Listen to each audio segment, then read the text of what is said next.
만약 여러분의 자녀가 시력을 잃어가고 있다면 단 하루라도 아이의 눈에 세상을 담게 해주고 싶지 않으신가요? 이제 갓 18, 20살도 안 된 아이가 앞을 평생 볼 수 없다면 부모의 심정이 어떨지 가늠하기도 어렵겠죠. 한 소녀가 세상이 어두워지기 전에 딱 한 번만 한국을 보고 싶다고 말했을 때 그 한마디에 가족은 모든 걸 멈추고 한국으로 달려왔습니다. 그리고 그곳에서 소녀는 마지막으로 무엇을 보았을까요? 저는 레이첼입니다. 미국 캘리포니아 해변가 도시에서 남편 마이클 그리고 딸 에밀리와 함께 살고 있어요. 제 하루는 대부분 비슷한 패턴으로 흘러갑니다.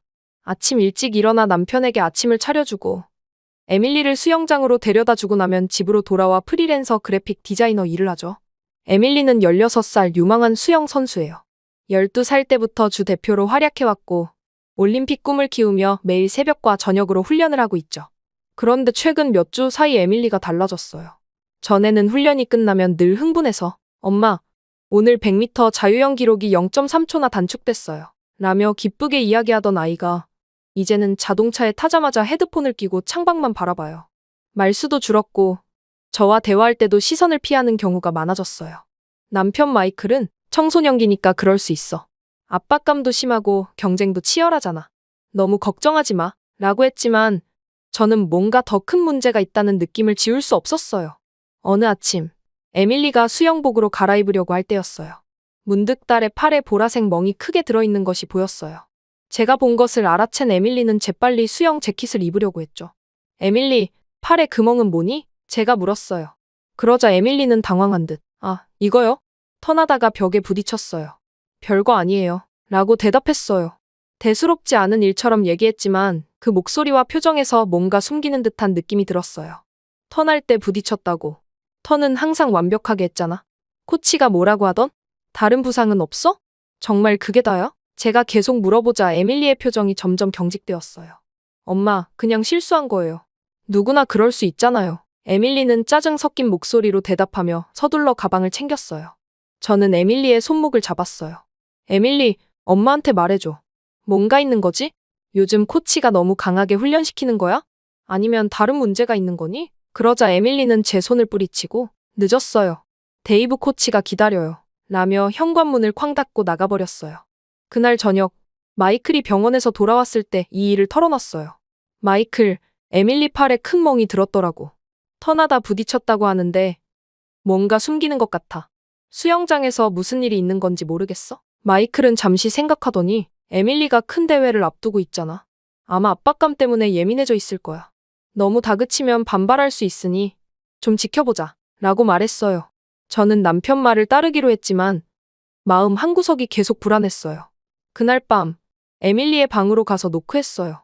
반응이 전혀 없었는데 뻔하죠. 요즘 틈만 나면 케이팝 듣는다고 이어폰을 끼고 있을 테니까요. 에밀리는 한국 문화에 푹 빠져 있었거든요. 에밀리, 들어가도 될까? 대답이 없어서 조심스레 문을 열었어요. 에밀리는 이어폰을 끼고 침대에 누워 천장을 바라보고 있었어요. 제가 다가가자 이어폰을 뺐어요. 무슨 일이에요, 엄마? 그 말투는 차분했지만 어딘가 경계하는 듯한 느낌이 들었어요. 오늘 훈련은 어땠어? 요즘 정말 괜찮은 거야? 제가 물었고 에밀리는 그저 고개를 끄덕였어요. 더 이상 묻지 않기로 했지만 분명 뭔가 잘못되고 있다는 감각을 지울 수 없었어요. 일주일 후 에밀리가 쉬는 날이라며 함께 쇼핑몰에 가자고 했어요. 딸이 먼저 함께 시간을 보내자고 한 건 오랜만이라 저는 정말 기뻤죠. 더운 날씨라 에밀리는 반팔 티셔츠를 입었는데 쇼핑몰 분수대 앞에서 아이스크림을 먹다가 팔을 뻗는 순간 또 다른 멍이 눈에 들어왔어요. 이번엔 팔꿈치 근처였죠. 에밀리, 이건 또 뭐야? 저번에 팔에 멍이 있었을 때도 그렇고 엄마한테 뭔가 숨기고 있는 거지? 제가 물었어요. 에밀리는 재빨리 팔을 내리며 눈길을 피했어요. 저는 더 이상 참을 수 없었죠. 제발 말해봐. 무슨 일이 일어나고 있는 거니? 수영장에서 누가 널 괴롭히는 거야? 아니면 코치가 너무 심하게 훈련시키는 거야? 그 순간 에밀리의 눈에서 눈물이 터져나왔어요. 쇼핑몰 한가운데서 딸이 흐느끼는 모습에 저는 당황했지만 그보다 더 큰 불안감이 밀려왔죠. 엄마, 사실은 제가 앞이 잘 안 보여요. 에밀리가 떨리는 목소리로 말했어요. 시야가 자꾸 흐려지고 뿌옇게 보여요. 그래서 수영할 때 방향을 잘못 잡고 벽에 부딪히는 거예요. 말하기가 너무 무서웠어요. 그 말을 듣는 순간 온몸에 전율이 흘렀어요. 제 머릿속이 하얘지는 것 같았죠. 뭐라고? 앞이 안 보인다고 믿기지 않아 다시 물었고, 에밀리는 고개를 끄덕이며 더 크게 울기 시작했어요.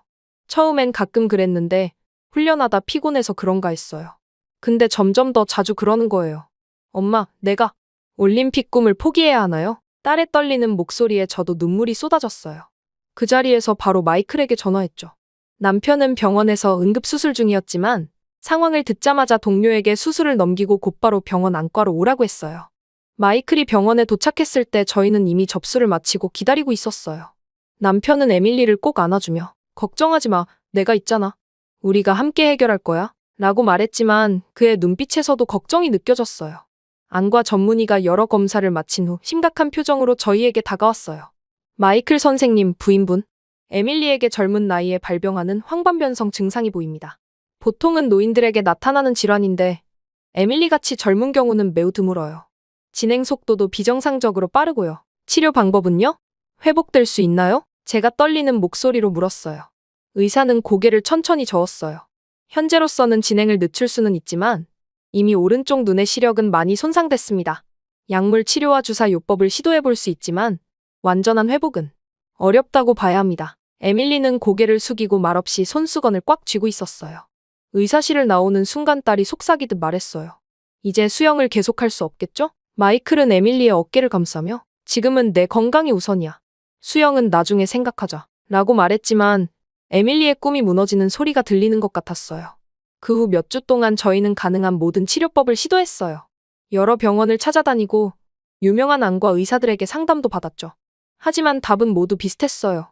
진행을 늦출 수는 있지만 완전한 회복은 기대하기 어렵습니다. 에밀리는 점점 더 침울해졌고 저희도 점점 희망을 잃어갔어요. 어느 날 아침 에밀리가 울먹이며 제게 말했어요. 엄마, 오른쪽 눈으로는 이제 아무것도 안 보여요. 그 말에 저는 주저앉아 딸을 끌어안고 함께 울었어요. 왜 더 일찍 알아채지 못했을까? 수영장에서 자꾸 부딪힐 때 왜 더 심각하게 생각하지 않았을까 하는 자책감이 밀려왔죠. 마이클은 저희를 보며 레이첼, 에밀리, 우리는 포기하지 않을 거야. 아직 희망이 있어. 라고 말했지만 그의 목소리에서도 절망감이 느껴졌어요. 어느 날 저녁, 에밀리는 거실 소파에 앉아 제게 다가왔어요. 평소보다 진지한 표정으로 말했죠. 엄마, 아빠, 제가 소원이 하나 있어요. 마이클과 저는 딸의 목소리에 담긴 무게를 느끼고 TV를 끄고 에밀리에게 집중했어요. 무슨 소원이든 말해봐, 에밀리. 마이클이 말했어요. 에밀리는 떨리는 목소리로 말했어요. 한국에 가보고 싶어요. 제가 시력을 완전히 잃기 전에 꼭 한번 가보고 싶어요. 그 말을 듣는 순간 가슴이 무너져 내렸어요. 지금까지 에밀리는 K-팝과 K-드라마를 좋아했고 언젠가 꼭 한국에 가보고 싶다고 했었죠. 하지만 시력을 완전히 잃기 전에라는 말은 딸이 자신의 상태를 얼마나 심각하게 인식하고 있는지 보여주는 것 같았어요.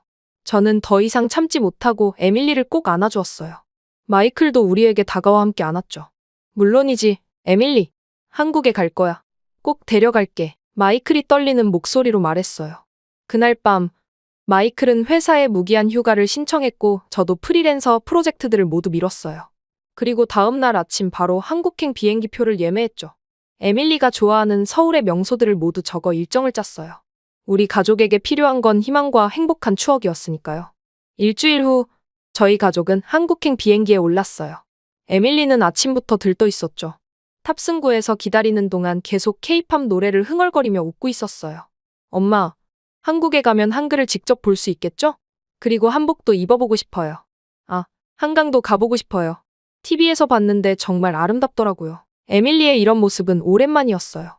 비행기 안에서 에밀리는 한국어 책을 펼쳐들고 기본 인사말을 연습했어요.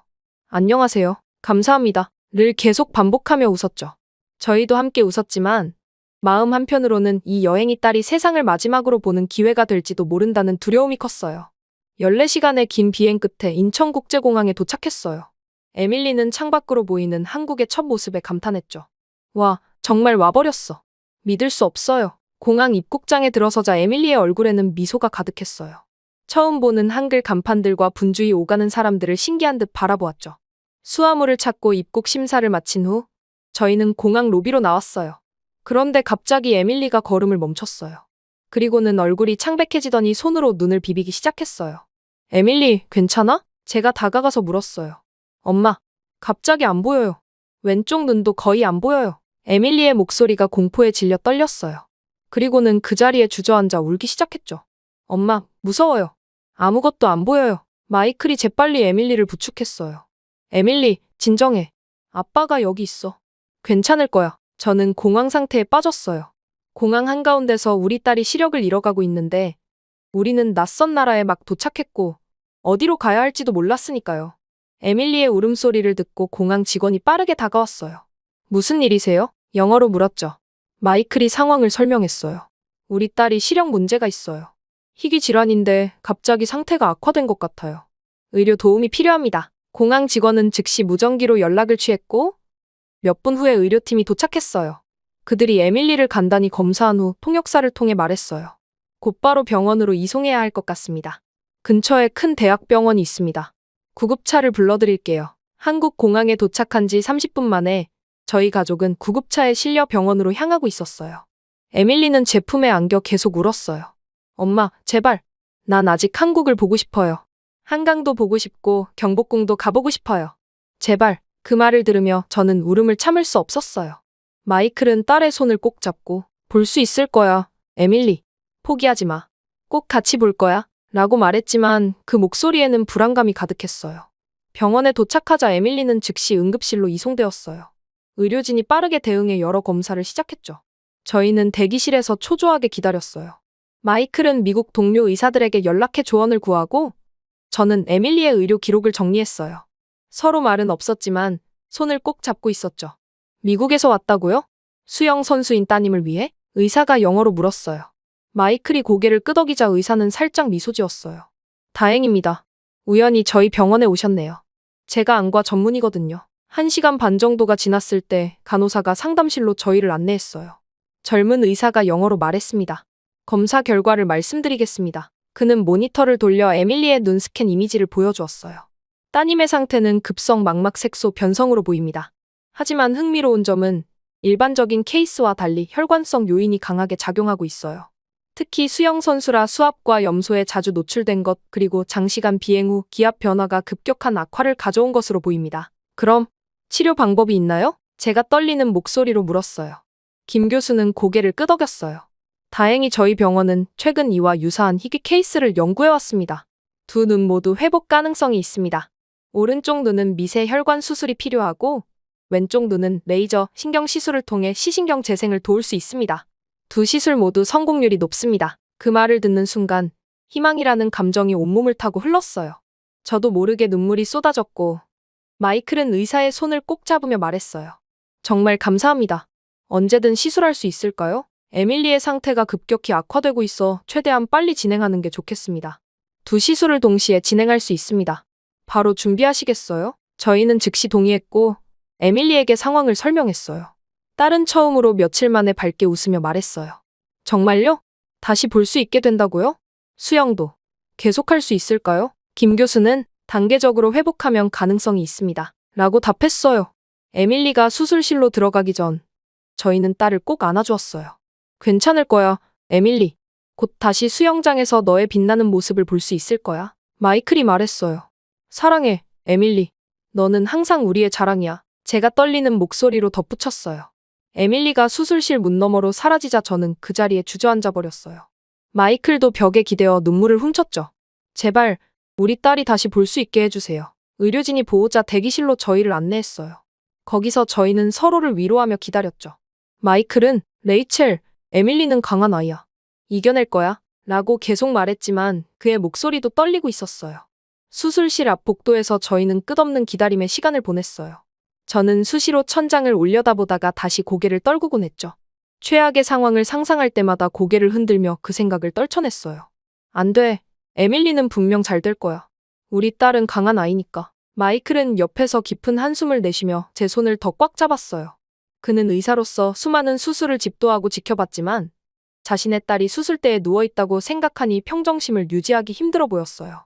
레이첼, 이 병원은 정말 최고 수준이야.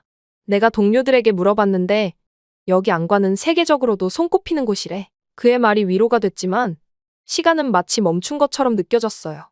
대기실에는 다른 가족들도 있었어요. 한 노부부는 계속 기도를 하고 있었고 젊은 부부는 작은 아기를 안고 초조하게 기다리고 있었죠. 모두가 각자의 걱정과 희망을 안고 있었지만 저는 오직 에밀리에게만 신경이 쏠려 있었어요. 에밀리가 다시 볼 수 있기만 해도 그걸로 충분해. 마이클이 고개를 끄덕였어요. 내가 맞아. 지금은 에밀리의 건강만 생각하자. 시술이 진행되는 3시간 동안 저희는 서로의 손을 놓지 않았어요.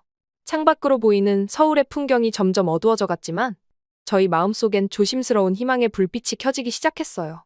시간이 지나고 마침내 수술실 문이 열렸어요. 김 교수가 수술복을 입은 채 나왔을 때 저희는 즉시 일어섰어요. 그의 표정을 읽으려 했었지만 마스크 때문에 알 수 없었죠. 2시술 모두 성공적으로 끝났습니다. 김 교수가 마스크를 내리며 말했어요. 그의 얼굴에 미소가 번졌죠. 오른쪽 눈의 미세 혈관 수술은 예상보다 잘 진행됐고 왼쪽 눈의 신경 시술도 좋은 반응을 보였습니다. 다만 앞으로 2주간의 회복 기간이 매우 중요합니다. 매일 경과를 지켜봐야 하고 몇 가지 추가 치료도 필요할 겁니다. 그 말을 듣는 순간 제 안에 쌓였던 모든 긴장이 눈물로 터져나왔어요. 정말 감사합니다, 김 교수님. 정말로 감사합니다. 저는 말을 제대로 잇지 못하고 계속 감사 인사를 반복했어요. 마이클은 김 교수의 손을 양손으로 꼭 잡으며 고개를 숙였어요. 감사합니다. 정말 감사합니다. 김 교수는 따뜻하게 웃으며 말했어요. 아직 완전히 안심하긴 이르지만 에밀리는 매우 강한 생명력을 가진 것 같습니다. 수영 선수다 보니 체력이 좋아 회복에 도움이 될 겁니다. 에밀리는 회복실로 옮겨졌고 저희는 곧 딸을 볼 수 있었어요. 양쪽 눈에 붕대를 감고 누워있는 에밀리의 모습은 마음 아팠지만 그녀의 숨소리가 고르고 안정적인 것이 느껴졌어요. 저는 딸의 손을 꼭 잡고 오랫동안 지켜봤어요. 한국까지 오게 된 여정, 공항에서의 갑작스러운 위기, 그리고 기적처럼 만난 김 교수까지. 모든 것이 꿈같이 느껴졌어요. 마이클이 제 어깨에 손을 올리며 부드럽게 말했어요. 레이첼, 이제 괜찮아질 거야. 에밀리는 다시 볼 수 있을 거고, 어쩌면 다시 수영도 할 수 있을지 몰라. 저는 남편의 손을 잡으며 고개를 끄덕였어요. 처음으로 진심으로 희망이 느껴졌어요. 딸의 얼굴을 바라보니 에밀리의 입가에 미소가 살짝 맺힌 것 같았어요. 어쩌면 좋은 꿈을 꾸고 있는 걸지도 모르겠다고 생각했죠. 그날 밤 11시경 에밀리가 마취에서 깨어나기 시작했어요. 엄마, 희미한 목소리가 들렸을 때 저는 즉시 병상으로 달려갔어요. 여기 있어, 에밀리. 엄마가 바로 여기 있어. 딸의 손을 꼭 잡으며 말했어요. 에밀리는 천천히 눈을 뜨려고 했지만 양쪽 눈을 감싼 붕대 때문에 그저 얼굴을 찡그릴 뿐이었어요. 소독약과 병원 특유의 냄새가 가득한 병실에서 에밀리는 조금 혼란스러워 보였어요. 시술은 잘 된 거예요? 에밀리가 떨리는 목소리로 물었어요. 응, 정말 잘 됐어, 에밀리. 김 교수님이 2시술 모두 성공적이었다고 하셨어. 이제 회복 기간만 잘 지나면 돼. 제가 딸의 손등을 쓰다듬으며 대답했어요. 얼마나 기다려야 해요? 다시 볼 수 있을까요? 에밀리의 목소리에는 두려움과 희망이 섞여 있었어요. 마이클이 다가와 에밀리의 이마에 가볍게 키스했어요. 약 2주 정도야, 에밀리. 그동안 의사 선생님 말씀을 잘 따르면 좋은 결과가 있을 거야. 지금은 쉬어야 해. 에밀리는 작게 끄덕이며 다시 잠에 빠져든 것 같았어요. 마이클과 저는 병실의 작은 소파에 나란히 앉아 딸을 지켜봤어요. 미국에서의 일상, 에밀리의 수영 훈련, 우리의 평범했던 삶이 얼마나 소중했는지 새삼 깨달았죠. 김 교수님이 내일 아침 일찍 오신대요. 붕대를 조금 풀고 초기 반응을 확인한다고 하셨어요. 마이클이 작은 목소리로 말했어요. 저는 고개를 끄덕였어요. 그래요. 좋은 소식이 있기를 바랄게요. 밤이 깊어가는 동안 저희는 번갈아가며 에밀리 곁을 지켰어요. 낯선 나라의 병실에서 저희 가족은 그 어느 때보다 서로에게 의지하고 있었죠. 그 순간 에밀리가 조용히 울기 시작했어요. 엄마, 정말 다시 볼 수 있을까요? 만약 시력이 돌아오지 않으면 어떡해요? 다시는 수영을 못하게 되면. 에밀리의 떨리는 목소리에 제 마음도 무너졌어요. 에밀리, 괜찮아. 엄마가 여기 있고 아빠도 곁에 있잖아. 우리 모두 널 위해 여기 있으니까 너무 걱정하지 마. 분명히 좋아질 거야. 울면 지금 좋지 않을 거야. 우리 마음 단단하게 먹자. 제가 딸의 이마에 키스하며 말했어요. 마이클도 다가와 에밀리의 손을 꼭 잡았어요. 에밀리, 아빠가 너를 위해 무엇이든 할게. 수영장으로 돌아갈 수 있도록 함께 노력하자. 그러니까 울지 말고 용기를 내. 우리 챔피언. 에밀리는 입술을 꼭 다물고 고개를 끄덕였어요. 수술 후 첫 주는 저희 가족에게 정말 긴 시간이었어요. 에밀리는 대부분 병상에 누워 있었고 저희는 교대로 딸 곁을 지켰죠. 마이클은 에밀리가 깰 때마다 밝은 목소리로 미국 수영팀 소식이나 올림픽 이야기를 들려주며 딸의 마음을 편하게 해주려 노력했어요. 하지만 밤이 깊어지면 그는 병실 밖 복도로 나가 혼자 눈물을 훔치곤 했어요. 의사로서 그는 에밀리의 상태가 얼마나 위태로운지 더 잘 알고 있었을 테니까요. 저는 그런 남편을 보며 마음이 아팠지만 어떤 말로 위로해야 할지 몰랐어요. 김 교수는 매일 아침 일찍 회진을 오셨어요.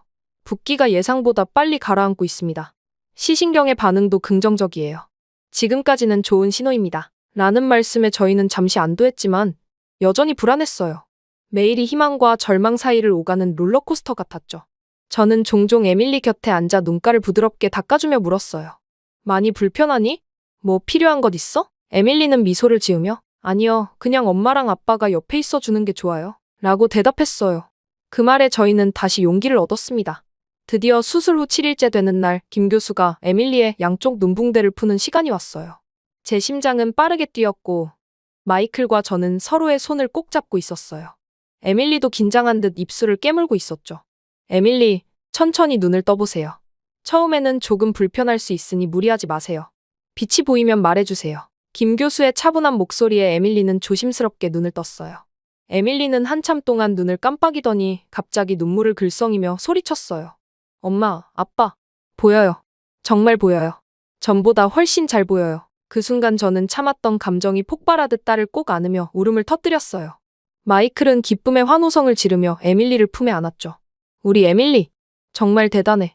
우리 챔피언이야. 에밀리는 울면서도 웃고 있었어요.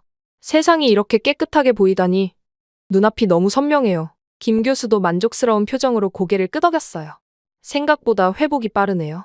특히 미세 혈관 수술을 받은 오른쪽 눈의 반응이 매우 좋습니다. 그 후 며칠 동안 에밀리의 시력은 놀랍도록 향상되었어요. 김 교수는 퇴원 전날 수술 후 관리에 대해 자세히 설명해 주셨어요. 에밀리의 시력이 현재 상태로 유지되려면 정기적인 검진과 특수 치료가 필요합니다. 가능하다면 6개월마다 한국을 방문하셔서 저희 병원에서 치료를 받으시길 권합니다. 또한 수영을 재개하기 전에 최소 3개월의 회복 기간이 필요해요. 에밀리는 밝게 웃으며 제게 말했어요. 엄마, 그럼 이제 자주 한국에 올 수 있겠네요. 다음에는 정말로 한강도 보고 한복도 입어보고 싶어요. 마이클은 딸을 꼭 안아주며 약속했어요. 물론이지. 내가 원할 때마다 한국에 데려올게. 이제 이곳은 우리에게 특별한 의미가 있는 곳이 되었으니까. 그 순간 저는 이 모든 여정이 단순한 비극이 아니라 기적의 시작이었다는 것을 깨달았어요. 에밀리의 눈빛에서 다시 희망이 빛나고 있었으니까요. 그날 저녁, 에밀리가 잠든 후 마이클과 저는 병원 정원의 벤치에 나란히 앉아 이야기를 나눴어요. 밤하늘의 별들이 서울의 밝은 불빛 사이로 반짝이고 있었죠. 마이클, 우리가 이렇게 한국까지 오게 될 줄 누가 알았겠어요. 에밀리가 한국에 오고 싶다고 한 게 정말 운명이었나 봐요. 제가 말했어요. 남편은 제 손을 꼭 잡으며 고개를 끄덕였어요. 맞아, 레이첼. 미국에서 그 많은 병원을 다녀봐도 희망을 찾지 못했는데 에밀리가 좋아하던 나라에서 오히려 기적을 만난 거야. 마치 에밀리가 직감적으로 알았던 것처럼 말이야. 그의 목소리에는 감사와 경이로움이 담겨 있었어요. 수영 선수로서의 꿈도 다시 꿀 수 있게 되었어요. 김 교수님이 3개월 후면 가벼운 수영 훈련을 시작해도 된다고 하셨잖아요. 제가 희망에 차서 말했어요. 마이클은 미소를 지었어요. 에밀리의 의지를 생각하면 아마 더 빨리 회복할지도 몰라. 그 아이는 항상 우리를 놀라게 하잖아. 에밀리의 시력이 날마다 좋아지면서 저희 가족은 오랜만에 진정한 웃음을 되찾았어요. 김 교수는 에밀리의 완전한 회복을 위해 적어도 3주는 더 한국에 머물며 정기 검진을 받으라고 권했고, 저희는 이 기회를 에밀리가 그토록 보고 싶어 했던 한국의 명소들을 방문하는 시간으로 활용하기로 했어요. 엄마, 이제 정말 선명하게 보여요. 색깔이 이렇게 생생한지 몰랐어요. 에밀리가 병원 복도를 걸으며 행복하게 말했을 때 저는 감격으로 가슴이 벅차올랐어요. 마이클도 딸의 환한 표정을 보며 우리 에밀리 웃는 모습을 드디어 다시 보게 되다니 라며 기뻐했어요. 퇴원 후 첫 나들이로 저희는 한강공원을 선택했어요. 에밀리는 텔레비전 드라마와 유튜브 영상에서만 보던 한강을 실제로 보게 되자 흥분을 감추지 못했어요. 엄마, 아빠, 자전거 빌려서 한강 따라 달려볼까요? 저는 아직 직접 타면 안 되니까 아빠 뒤에 탈게요. 에밀리의 눈은 기대감으로 반짝였어요. 의사가 에밀리에게 아직 격한 운동은 금지했지만 이 정도는 괜찮을 것 같아 마이클이 자전거를 빌렸어요. 마이클이 앞에 타고 에밀리는 뒷자리에 앉았죠. 저는 옆에서 천천히 걸으며 두 사람을 지켜봤어요.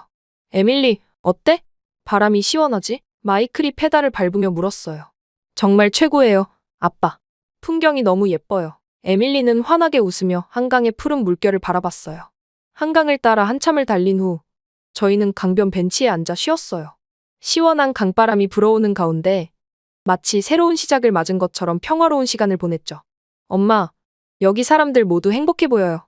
조깅하는 사람들, 자전거 타는 가족들, 피크닉 즐기는 연인들, 모두 여유로워 보여요. 에밀리는 주변을 둘러보며 말했어요. 그래, 정말 평화롭구나. 캘리포니아 해변과는 또 다른 매력이 있어. 마이클도 한강의 풍경에 감탄하며 말했어요. 에밀리는 문득 진지한 표정으로 물었어요. 엄마, 아빠, 만약 제가 시력을 잃었다면 정말 수영을 포기해야 했을까요? 그 질문에 저희는 잠시 말을 잃었어요. 마이클이 먼저 입을 열었죠. 글쎄, 힘들었겠지만 포기할 필요는 없었을 거야. 시각장애인 수영 선수들도 많이 있잖아. 파라림픽에서 활약하는 선수들처럼 말이야. 하지만 이제 그런 걱정은 하지 않아도 돼. 내 눈이 건강해지고 있으니까. 제가 에밀리의 손을 잡으며 말했어요. 에밀리는 고개를 끄덕이더니 문득 말했어요. 알아요. 하지만 이번 일로 깨달은 게 있어요. 시력이든 뭐든 우리가 당연하게 여기는 것들이 얼마나 소중한지, 그리고 다른 어려움을 겪는 사람들의 마음도 조금은 이해할 수 있게 된 것 같아요. 마이클과 저는 놀란 표정으로 서로를 바라봤어요. 우리 딸이 이 힘든 경험을 통해 더 성숙해지고 있었던 거예요. 다음 날 저희는 한국의 전통 문화를 체험할 수 있는 곳으로 향했어요. 에밀리, 드라마에서 늘 보고 싶어 했던 한복 입어볼래? 제가 물었더니 에밀리는 눈을 반짝이며 정말요? 당연히 입어보고 싶어요. 라고 외쳤어요. 인사동 근처에 있는 한복 체험관에 들어가자 다양한 색상의 아름다운 한복들이 저희를 맞이했어요.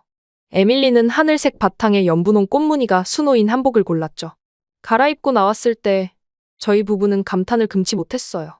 머리에 꽂은 전통 장신구와 함께 에밀리는 마치 드라마에서 튀어나온 것 같았어요. 에밀리, 정말 아름답다. 마치 한국 공주님 같아. 제가 감동해서 말했어요. 마이클도 카메라를 들고 계속 사진을 찍으며 우리 딸, 이러다 한국 연예기획사에서 스카웃 당하는 거 아니야? 라며 농담을 던졌어요. 에밀리는 수줍게 웃으며 거울 앞에서 한복의 아름다운 선을 감상했어요. 이렇게 예쁜 옷을 입어본 적이 없어요. 수영복만 입다가 이런 드레스를 입으니 정말 특별한 기분이에요. 저희는 또 경복궁으로 향했어요. 에밀리는 고궁의 웅장한 건축물과 아름다운 정원을 보며 연신 감탄했죠. 스마트폰으로 쉬지 않고 사진을 찍으며 친구들이 이 사진 보면 정말 부러워할 거예요. 제가 좋아하는 드라마 촬영지에 정말 와 있다니 믿기지 않아요. 라고 말했어요. 엄마, 아빠, 이건 정말 특별한 경험이에요. 제 인생에서 잊지 못할 추억이 될 것 같아요. 에밀리의 말에 저희는 서로를 바라보며 미소 지었어요.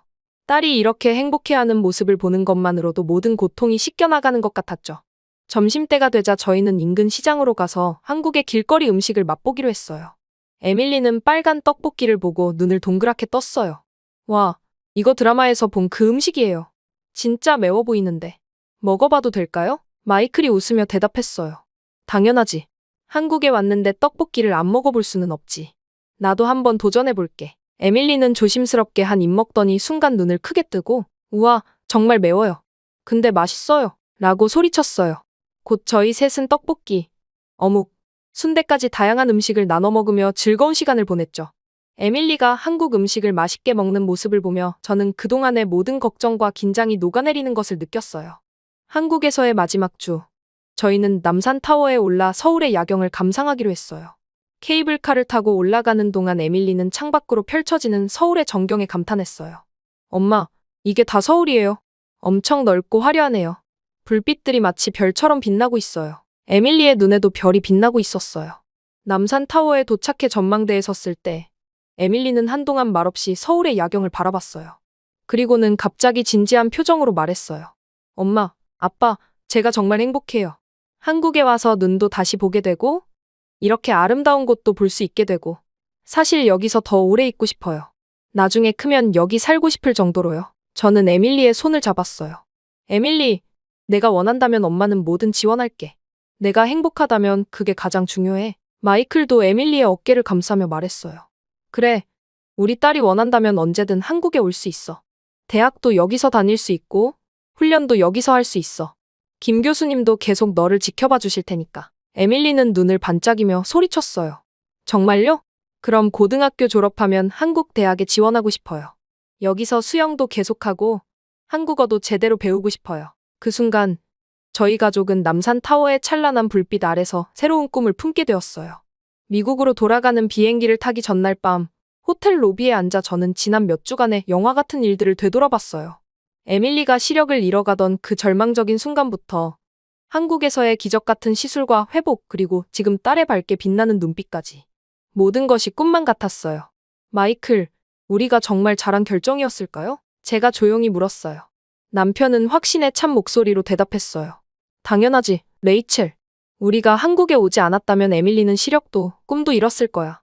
때로는 가장 절망적인 순간에 가장 놀라운 기회가 찾아오나 봐. 인천공항에서 비행기에 오르기 전 에밀리는 마지막으로 한국 땅을 바라보며 말했어요. 엄마, 아빠, 한국에 오게 되어 정말 다행이에요. 이제 저는 새로운 꿈을 가질 수 있게 됐어요. 더 넓은 세상과 가능성을 보게 됐어요. 저는 딸의 말에 깊이 공감하며 고개를 끄덕였어요. 그래, 에밀리. 우리는 꼭 다시 올 거야. 내가 원할 때 언제든지. 그리고 1년 후, 저희 딸 에밀리는 정말로 한국으로 유학을 오게 되었어요. 서울의 명문대학에 수영 특기생으로 입학했고, 김 교수님의 지속적인 관리 덕분에 시력도 안정적으로 유지되고 있어요. 왼쪽 눈에는 특수 렌즈를 항상 착용하지만 그것이 무슨 문제가 될까요? 에밀리는 이제 한국 대학 수영팀의 유망주로 주목받고 있어요. 한국에서 새로운 삶을 시작한 저희 딸이 건강하고 행복하게 자신의 꿈을 펼쳐나가길 바랄 뿐이에요. 위기의 순간에 저희를 도와주신 한국의 의료진과 따뜻한 분들께 이 글을 통해 다시 한번 감사의 마음을 전합니다. 에밀리를 위한 여러분의 관심과 사랑에 진심으로 감사드려요.